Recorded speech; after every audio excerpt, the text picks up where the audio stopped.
മറയൂർ കാന്തല്ലൂർ കൊര്യനാട്ടിൽ സാമൂഹ്യവിരുദ്ധർ അടയ്ക്കാമരങ്ങൾ വെട്ടി നശിപ്പിച്ചതായി പരാതി. 3 കർഷകരുടെ 2500-ലേറെ അടയ്ക്കാമരങ്ങളാണ് വെട്ടി നശിപ്പിക്കപ്പെട്ടത്. പരാതികളുടെ അടിസ്ഥാനത്തിൽ മറയൂർ പോലീസ് 2 കേസുകൾ രജിസ്റ്റർ ചെയ്തു.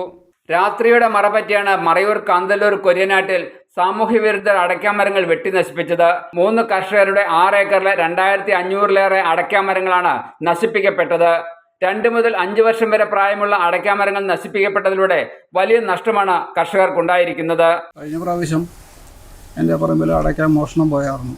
അപ്പോൾ അതിൻ്റെ പേരിൽ അടയ്ക്കാൻ പോലീസുകാരുമായിട്ട് കള്ളന്മാരെ പിടിച്ചായിരുന്നു. അതിൻ്റെ വൈരാഗ്യത്തിൽ അവന്മാർ പല പ്രാവശ്യം നമ്മളെ ഭീഷണിപ്പെടുത്തിയായിരുന്നു. ഈ കഴിഞ്ഞ ദിവസം രാത്രിയിൽ അവന്മാർ സംഘമായിട്ട് വന്ന് എൻ്റെ പറമ്പിൽ കയറി ഇവരെ 1500 കമുക് ചൂടോടെ വെട്ടി നശിപ്പിച്ച് കളഞ്ഞിരിക്കുകയാണ്. മുമ്പ് ഒരു ക്ലബ് കേസിൽ അവിടെ ഞങ്ങൾ അടയ്ക്കാൻ കെട്ട ഒരു മോഷണാവിനെ ഞങ്ങൾ പിടിച്ച് പോലീസ് സ്റ്റേഷനിൽ ഏൽപ്പിച്ചാണ്. ആ വൈരാഗ്യത്തിന് എൻ്റെ ഒരു 1500 കമുകിൻ തൈകൾ 2-3 വർഷമായ തൈകൾ വെട്ടി നശിപ്പിച്ച് ഇട്ടേക്കുവാണ്. ഇത്രയും ആദായം നശിപ്പിക്കുമെന്ന് പറഞ്ഞു കഴിഞ്ഞാൽ മനുഷ്യനായിട്ട് ജന്മത്തെ ഉള്ളവർക്ക് ആർക്കും സഹിക്കാൻ പറ്റില്ല. ഇതിൽ എനിക്ക് ഒന്നും പറയാനില്ല. കാരണം എൻ്റെ പറമ്പ് കാണുമ്പോൾ എനിക്ക് അതിന് സങ്കടം തോന്നുന്നു. ഇതുങ്ങൾ ഇത്രയും കഷ്ടപ്പെട്ടുണ്ടാക്കിയിട്ട് നശിപ്പിച്ചു.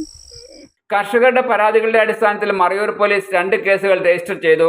മാസങ്ങൾക്ക് മുമ്പ് കൃഷിയിടത്തിൽ നിന്നും അടയ്ക്ക മോഷണം പോവുകയും ഇതുമായി ബന്ധപ്പെട്ട മറയൂർ പോലീസ് മോഷ്ടാക്കളെ അറസ്റ്റ് ചെയ്യുകയും ചെയ്തിരുന്നു. ഇതിന്റെ പ്രതികാരമായിട്ടാണോ ഇപ്പോഴത്തെ സംഭവം എന്ന കാര്യത്തിൽ സ്ഥല ഉടമകൾ സംശയം ഉന്നയിക്കുന്നുണ്ട്. അടയ്ക്കാമരങ്ങൾ നശിപ്പിക്കപ്പെട്ടതോടെ 3 കർഷകർക്കുമായി ലക്ഷങ്ങളുടെ നഷ്ടമാണ് സംഭവിച്ചിട്ടുള്ളത്. സംഭവത്തിൽ പോലീസ് അന്വേഷണം ആരംഭിച്ചു.